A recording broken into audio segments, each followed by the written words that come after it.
और संविधान की विशेषता के कुछ जो महत्वपूर्ण जो बिंदु है जो सभी एग्जामों में पूछे जाते हैं और वहाँ के कुछ महत्वपूर्ण स्थिति के बारे में भी हम लोग थोड़ा सा जानकारी लेंगे। तो हम लोग स्टार्ट देखते हैं कि जो हमारा संविधान है, संविधान की विशेषता क्या है उसके बारे में हम लोग पढ़ रहे हैं।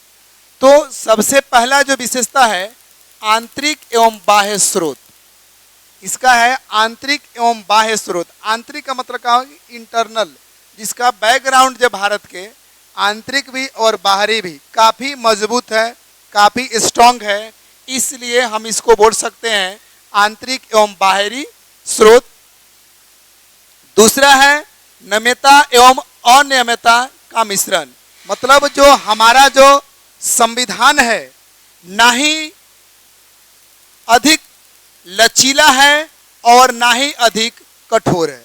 कहने का मतलब मेरा हुआ कि नम्रता यानी लचीला भी है और कठोर भी है, मतलब हमारा जो संविधान है ये दोनों का मिश्रण है। हम दोनों को एक साथ मिलाकर चलते हैं जो संविधान में दिखाया गया है कि अगर अधिक से ज़्यादा अगर आप कानून का अगर उल्लंघन करते हो तो आपको कठोर से कठोर दंड का भी प्रावधान किया गया है, और कुछ जो नॉर्मल है तो नॉर्मल आपको पनिशमेंट देके आपको छोड़ दिया जाता है।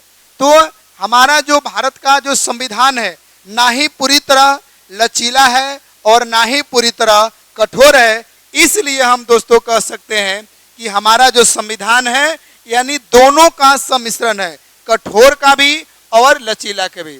और सबसे मुख्य बात यह है कि हमारा जो संविधान है जो सबसे बड़ा लिखित संविधान है, हमारा जो संविधान विश्व का सबसे बड़ा और लिखित संविधान है। क्योंकि अभी जो वर्तमान में अगर हम बात करें दोस्तों तो संशोधन के आधार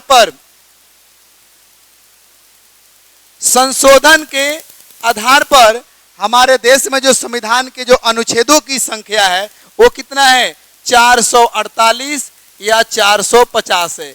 ये संशोधन के आधार पर है और इसमें क्या है? 25 भाग है और 12 क्या है? अनुसूची है। यानी इस संशोधन के आधार पर हमने ये डाटा को आपको बताया, ठीक है। और मूल संविधान की अगर हम दोस्तों बात करते हैं तो ये 395 आर्टिकल है और 22 भाग था और 12 अनुसूची यानी शेड्यूल्स था। तो कई प्रकार की जो इसमें जो मुख्य तत्व दिया गया है उसको हम लोग इसमें देख रहे हैं। तो ये चीज हो गया। दूसरा अगर हम बात करते हैं, दूसरा है एकल नागरिकता, यानी हमारे देश में क्या है? एक प्रकार की नागरिकता है, ना ही वो राज्य का अलग नागरिक हो सकता है और ना ही देश का। यानी हमारा देश का एक ही नागरिक है, एकल नागरिकता, एकल सिटीजनशिप का प्रावधान किया गया है। जो कहां से लिया गया है?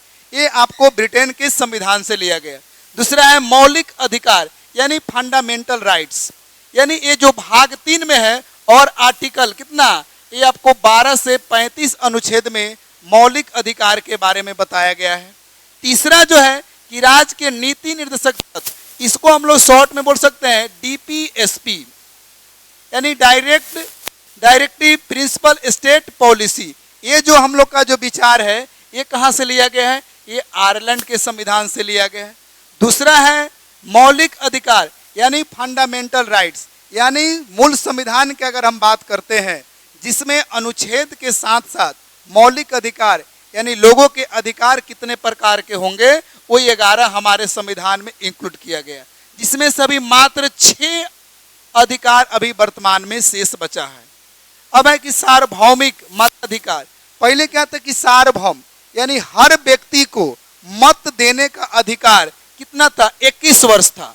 और 61वां संविधान संशोधन यानी 1989 में इसको संशोधन कर इवेंटमेंट लाकर 18 वर्ष कर दिया गया, जो संविधान के संशोधन के आधार पर किया गया। जो अभी वर्तमान में जो वोट देने का अधिकार है लोगों का कितना है? 18 वर्ष है। और किसी भी चीज का अगर हम फॉर्म भरते हैं उसका भी कुछ विभागीय जो एग्जाम होते हैं जिसमें अंडर 18 की बात होती है, लेकिन बाकी जितने भी एग्जाम होते हैं उस सारे में 18 वर्ष से बाद ही हम उसको फॉर्म को फिलअप कर सकते हैं। तीसरा हमारी जो संविधान की विशेषता है स्वतंत्रता, स्वतंत्र निष्पक्ष न्यायपालिका, यानी हम स्वतंत्र हैं अपने अधिकार को पाने के लिए, अपने न्याय व्यवस्था के लिए। जो स्वतंत्र न्यायपालिका, जो हम लोग ये जो विचार अमेरिका से लिए।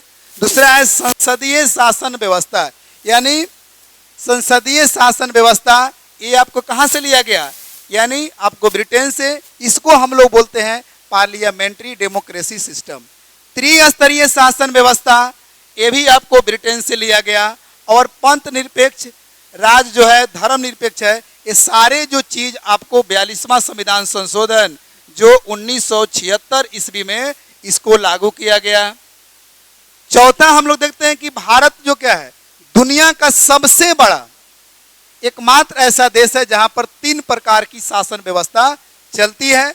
3 प्रकार कौन कौन से शासन व्यवस्था है, सेंट्रल गवर्नमेंट, स्टेट गवर्नमेंट और लोकल गवर्नमेंट, यानी केंद्र सरकार, राज्य सरकार और स्थानीय यानी पंचायती राज व्यवस्था, जिसको हम लोग लोकल गवर्नमेंट स्थानीय शासन व्यवस्था बोलते हैं, जो सरपंच और मुखिया वार्ड के मिलाकर बनाई जाती है।